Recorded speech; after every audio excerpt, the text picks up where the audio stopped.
A ver, ¿qué pasa cuando un municipio pequeño le planta cara al poder de toda una nación? Bueno, ese es justo el dilema que está en el centro de un duelo legal fascinante que, de alguna manera, redefine los límites del poder en México. Esta pregunta, que a primera vista parece bastante sencilla, fue la que desató una batalla legal tremenda, una que escaló hasta la mismísima Suprema Corte de Justicia de México. Vamos a analizar de qué va todo esto. En esta explicación vamos a desmenuzar este caso. Veremos los argumentos de cada parte, cuál fue la decisión final de la Corte y, lo más importante, por qué este conflicto aparentemente local nos da pistas sobre el equilibrio de poder en todo el país. Bien, esta es la ruta que vamos a seguir. Así que, sin más, empecemos por el principio. ¿Cómo fue que empezó este choque de trenes? Y bueno, como suele pasar en muchas historias, todo comenzó por un tema de dinero y de poder. La gran pregunta era, ¿quién tiene derecho a cobrar por los grandes proyectos de telecomunicaciones o energía que se instalan en un territorio? Para entender bien este pleito, hay que hablar de un concepto clave: el federalismo. La analogía de la casa familiar es perfecta. Imaginen que los padres ponen las reglas generales para todos, pero cada hijo puede decorar su cuarto como quiera. ¿El problema? Cuando la decoración de un cuarto de repente va en contra de una de las reglas principales de la casa. Ahí es donde empieza el conflicto. Y aquí es precisamente donde la cosa se puso interesante. El municipio de Francisco I. Madero en Hidalgo decidió que si alguien quería instalar antenas de celular o construir pozos petroleros en su territorio, pues tenía que pagar un permiso municipal. Claro, el gobierno federal de inmediato levantó la mano y dijo, un momento, esos temas son de nuestra competencia exclusiva, y así se encendió la mecha de la batalla legal. Como era de esperarse, el caso llegó hasta la Suprema Corte. Vamos a ver cómo fue que la mayoría de los ministros vio esta disputa de poder. El argumento principal de la mayoría fue bastante directo. Sí, los municipios tienen su propia autonomía, claro que sí, pero esa autonomía tiene un límite muy claro. No pueden crear leyes que se metan en temas que la Constitución ya le entregó de forma exclusiva a la Federación. El razonamiento que siguieron fue, la verdad, muy metódico. A ver, premisa 1. La Constitución dice que los hidrocarburos y las telecomunicaciones son tema federal. Premisa 2. El municipio estaba de hecho cobrando por actividades en esas áreas.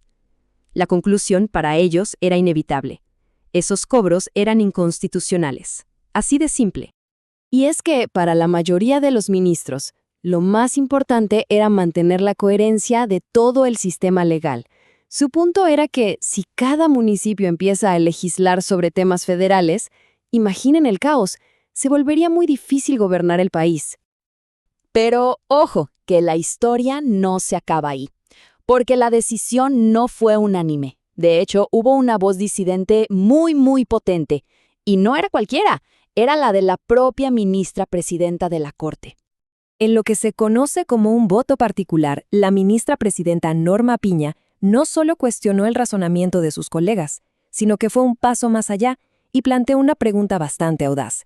¿Estamos seguros de que el Poder Ejecutivo Federal siquiera tenía el derecho de traer este caso a la Corte? Y aquí está el corazón de la discusión. Fíjense en la diferencia de perspectivas.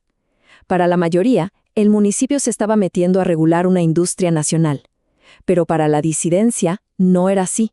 Para ella, el municipio solo estaba haciendo su trabajo: emitir un simple permiso de construcción local.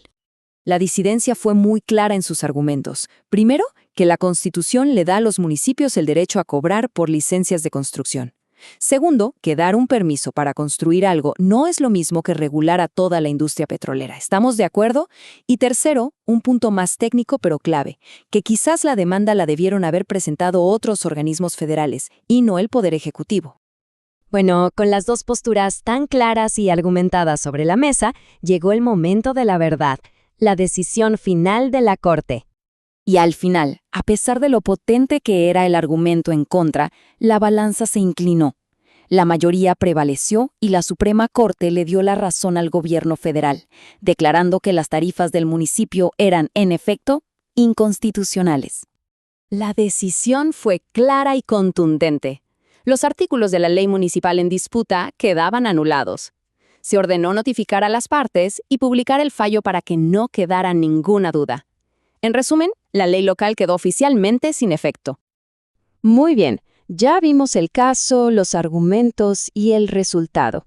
Pero ahora vayamos a lo que de verdad importa. ¿Qué significa todo esto en la práctica? ¿Cuáles son las implicaciones a futuro? Este caso es un recordatorio muy claro de varias cosas. Primero, que el control de industrias clave como la energía y las telecomunicaciones es del gobierno federal. Punto. Segundo, sienta un precedente muy fuerte para futuros conflictos similares. Y sobre todo, nos demuestra que el debate sobre la autonomía de los municipios está más vivo que nunca y que al final las interpretaciones de la Corte son las que van moldeando el equilibrio de poder en todo México. Y al final, todo esto nos deja con la gran pregunta de fondo, una que es súper compleja y no tiene una respuesta fácil. En un país, ¿dónde exactamente trazamos la línea? ¿Dónde termina el poder local y dónde tiene que empezar el poder federal? Es una pregunta que sin duda va a seguir resonando mucho tiempo después de este veredicto.